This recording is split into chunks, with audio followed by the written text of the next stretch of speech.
Case this to you already as U.S. equity futures already plunging. Financial markets crashed. The Dow plunged over 1,200 points. Nasdaq dropped 4.6%. S&P fell 3.5%. Major stocks like Apple, Tesla, and Amazon lost 10%. Instead of responding, Trump tweeted and went golfing. No economic plan. No emergency meeting. Just silence. Trump announced a new policy, Liberation Day tariffs. Tariffs hit China, Europe, Japan, and even Antarctica. Diego Garcia, a U.S. military base, was also included. Markets reacted with shock and confusion. Economists were blindsided by this erratic move. Job losses followed immediately after the tariffs.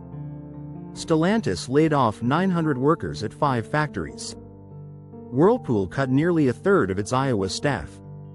March 2025 saw 275,000 jobs lost. It surpassed COVID and 2008 crisis levels. Trump used a bizarre formula for tariffs. He divided the trade deficit by export value. No economist recognized this strange calculation method. Steve Mnuchin called it a hidden consumption tax. Consumers, not countries, would pay the ultimate price. Higher prices mean lower consumption and production stalls.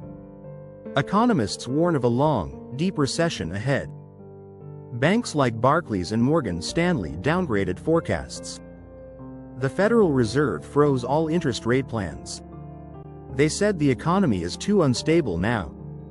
Trump met with Laura Loomer, a conspiracy theorist. No economists or Federal Reserve officials were consulted. After their meeting, 3 Security Council members were fired. Critics worry about non-experts influencing national policy. One analyst said, "They're burning down the house." Elon Musk said pain is needed for rebirth. Trump echoed, "Collapse is necessary." Americans remain unsure. Families lose jobs while leaders speak of strategy. It feels more like chaos than a plan. Trump hit BRICS nations with 150% tariffs. He claimed it was a response to de-dollarization.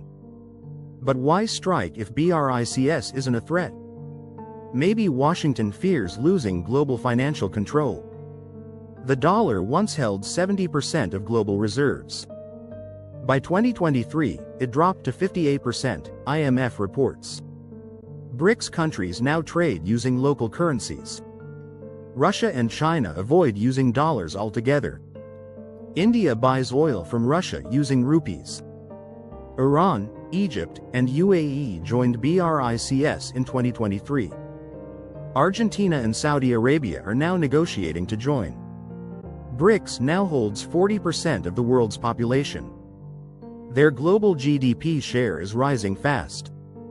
Trump's massive tariffs may cause economic self-harm. In 2018, similar tariffs backfired badly. China retaliated, U.S. farmers suffered massive losses. Today, America relies even more on BRICS goods. Higher tariffs will spike prices and hurt consumers. Electronics, energy, food, and medicine costs will rise. Inflation is already hitting American families hard. Tariffs create more harm than benefit. Fox News praised Trump's economic policies loudly.